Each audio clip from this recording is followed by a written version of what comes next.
All right, so continuing on, I've learned how to make shapes somewhat transparent, if that's useful. It might actually be useful for this shirt too, which has a little bit more yellow in it. I can take that shape and just take its opacity down a little. Let some of that color come through. I want to cut, I've also learned how to move my layers of colored shapes by using shortcut keys like Command right bracket and Command left bracket, which are right under the plus and minus on the keyboard. I've also learned that if I have floating layers on top, kind of guiding layers that are low opacity, that I need to be very careful of the auto select option on the move tool, because it will just always select those floating layers. So in order to use auto select, I have to turn that off, for instance, to finish the dog's legs. But then I can turn them back on as guidance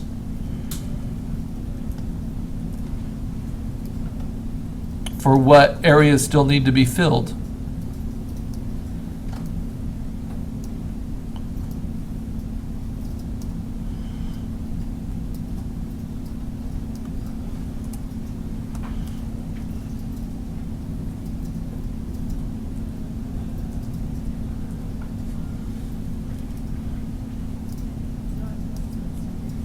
And even these, especially organic shapes that seem really simple, they can be quite complicated to get right.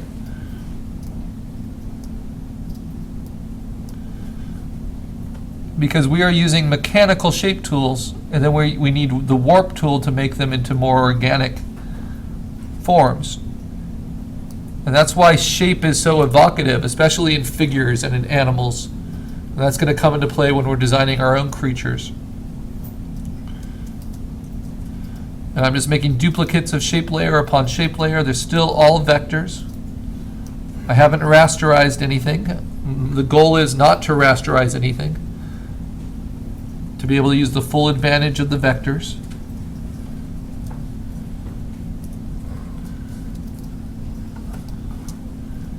And I don't need to match everything perfectly. I just need to get kind of the spirit of it.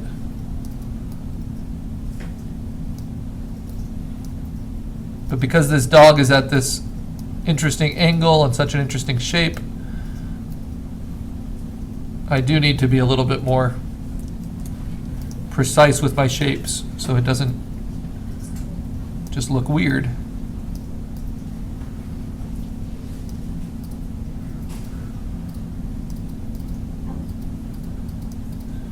And I like this project because it helps you appreciate things you might not have noticed about the artists you liked. How they tend to use a lot of repetitive shapes, repetitive forms. And you'll start noticing this in your own art. You know, we all tend to make the same sort of marks when we doodle. We have certain signatures that make up our own personal aesthetics, which can be interesting to observe this way.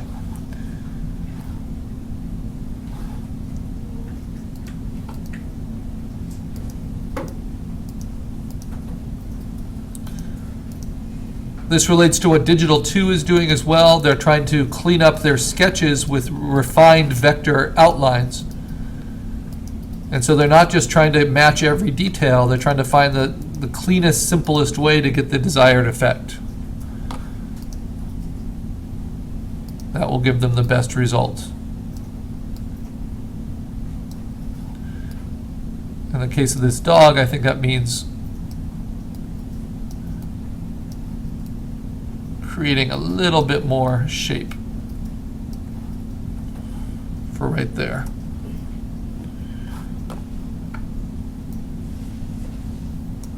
I'll try the rounded, I never use this, but I'll use the rounded rectangle tool.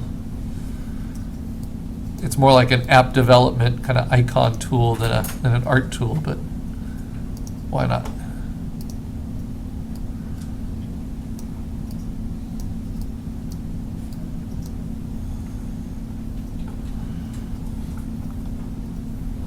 All right.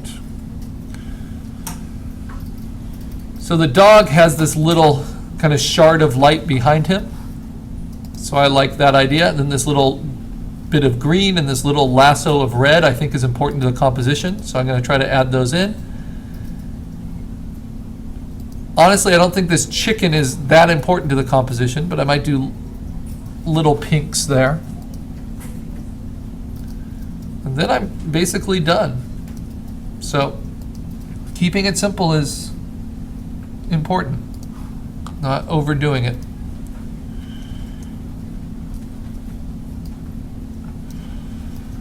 When we get into our assignments, which I'll be introducing later today, and we're trying to finish them off for our portfolios, we'll talk about something called the level of finish that you bring to something. And that's not that everything is as perfect as possible, it's that everything is at the same level. So the problem with getting really stuck on little details is that unless you can bring that same level of attention and focus to every part of your design, it's going to fall short, because we're going to pay attention to the area that looks weakest. So having a professional attention to the level of finish means that every part of your work feels as considered as every other part, the empty space as well as the details. And that's why you can have amazing concept artists that finish their work in 15 minutes. It's not that it's all hyper detailed, it's that it's all at the same level of finish. And that's an impressive skill. Okay, so far in the last two demos, I haven't created any new colors. I've just used the existing colors. But now for that green, that's going to be a new color that I create.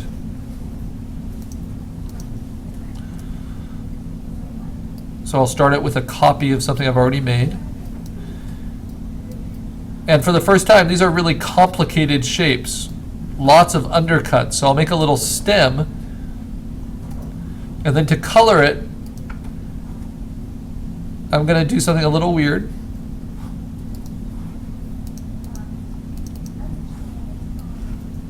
Let me just pick a random green to start with. Okay, but then I can turn on my 100% layer. And I can, actually I was pretty close. And I can steal the green from there using the dropper tool. And I can steal a color, put it into my foreground color palette. Then I can go back to my shape. And then when it comes time to select the color, I can just steal it right from my foreground color selector, and it will match it.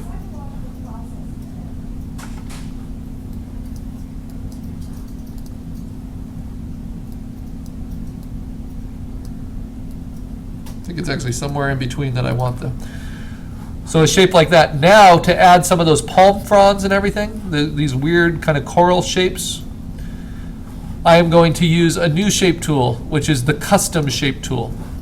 And the custom shape tool has options like the polygon shape tool, and it's just a drop down of clip art. And you'll see there's lots of different ones. Some of them are pretty cheesy, but certain ones can be really helpful, like this grass shape. So I'm going to use that. Right? And I'm going to fill it in with this color from my foreground selector. And then I'm going to transform it just like I would a rectangle, but this is a much more complex shape. I can warp it, I can transform it. I want to customize it, make it my own, but that way I can get a lot of undercuts very quickly. And let's try another custom shape. This little polyglot tool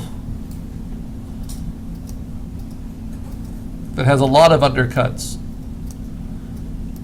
This could be helpful. If I wanted to go into a lot of detail of his Hawaiian shirt, I'd probably be using this one a lot. Whoops. You know, I put these all over his shirt. But that's a level of detail that's not really necessary to understand the composition. Actually, the grass tool would work even better.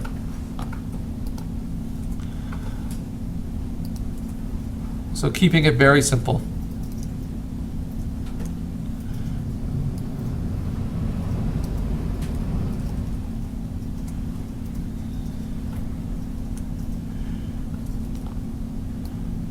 And so maybe I'll just do some quick transformations. This is just for fun.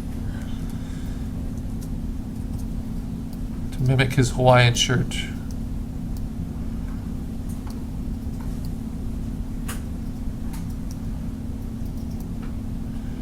When you do transforming, if you move the center of the transform box, then it won't rotate towards the center or scale towards the center, for instance. Then it will rotate around an axis. Woo. And when you get into really, really particular design, that can be a very helpful distinction. Just one more. But I'm getting a little seduced by detail here in ways that are probably not all that helpful. Remember, you can also cross the axis on these.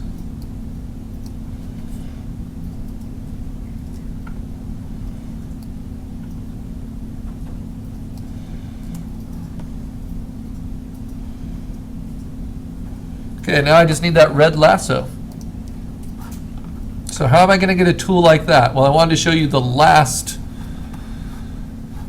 vector option that we can play with. And instead of filling a shape entirely, because that would be a lot of tiny little rectangles all layered together, I can empty the fill and instead use a stroke. So that's like an outline. And it's still a vector, and it still allows me to do all the transforming I want.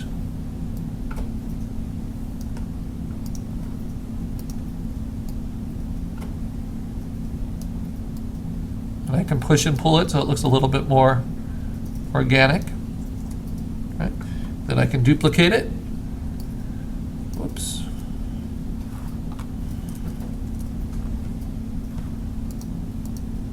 Duplicate it. Squeeze it. Make it smaller. But notice the difference with the stroke tool, which is why it's not my favorite vector tool, is that no matter how you transform it, the thickness will stay uniform. So you set the thickness of your stroke with your stroke options. So I'll show you what I mean. So if I wanted that to be a little bit thinner,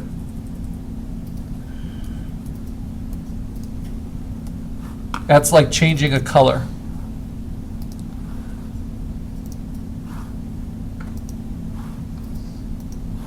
Come on. There it is. So it's 3 point. So I have to select it.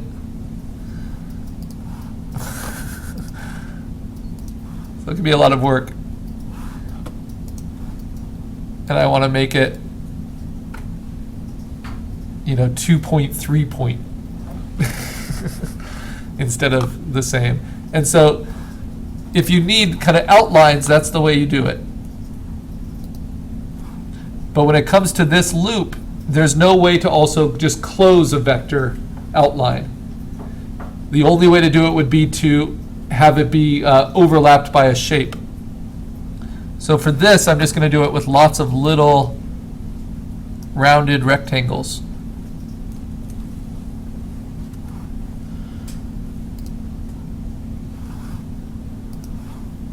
See if I can do it quickly enough.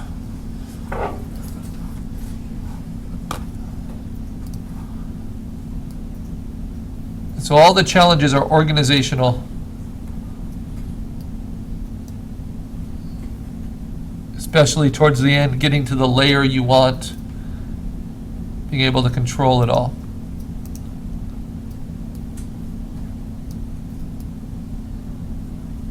Now because this is a shape, this will go thick to thin.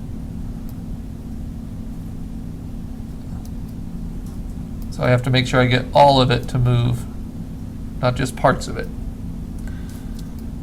So outlines are a little weird.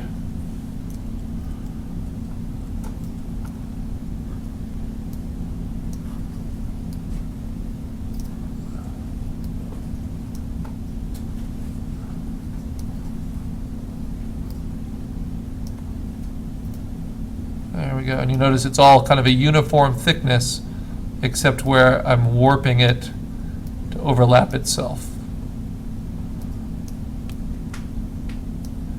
And we'll learn a lot more about these kind of vector anchor points.